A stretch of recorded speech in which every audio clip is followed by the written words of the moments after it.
สบายดีว่าทุกคนเด้อวันนี้มาอยู่กับบ่าวหญ้าใช่ไหมบ่าวเรื่องการเฮ็ดเฮือนในยุค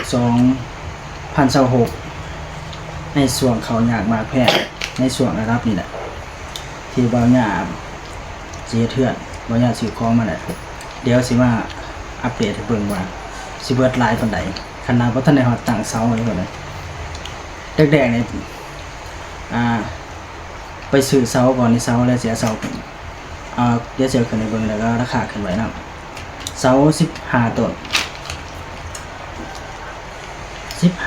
นี่ตกอยู่12ล้าน6แสนคารุดให้นำเสาหนา12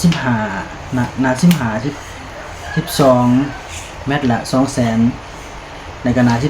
3ต้นเมตรละ1,800,000ตกอยู่12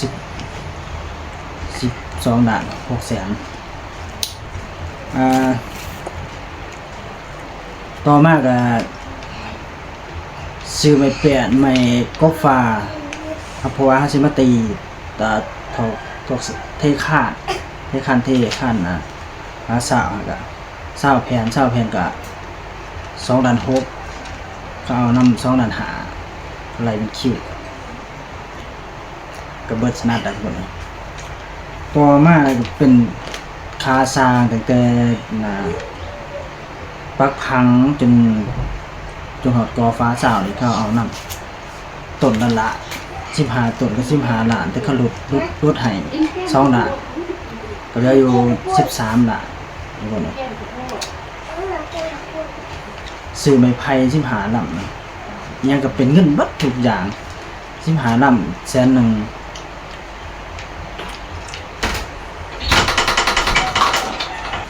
ซื้อแล้วก็ซื้อแฮซื้อสายอย่างละ3คิว2อย่างก็2ล้าน7แล้วก็ซื้อเล็ก6เล็ก10นะแล้วก็เล็ก6นี่20เซนเล็ก10 40เซนแล้วก็ปูนต้นนึงตกอยู่เป็นเงินผู้ที่เป็น6ล้าน1แสน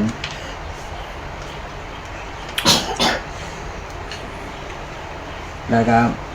มาซื้อบล็อก500ก่อนก่อนหนึ่ง5,000ก็ตกอยู่2ล้าน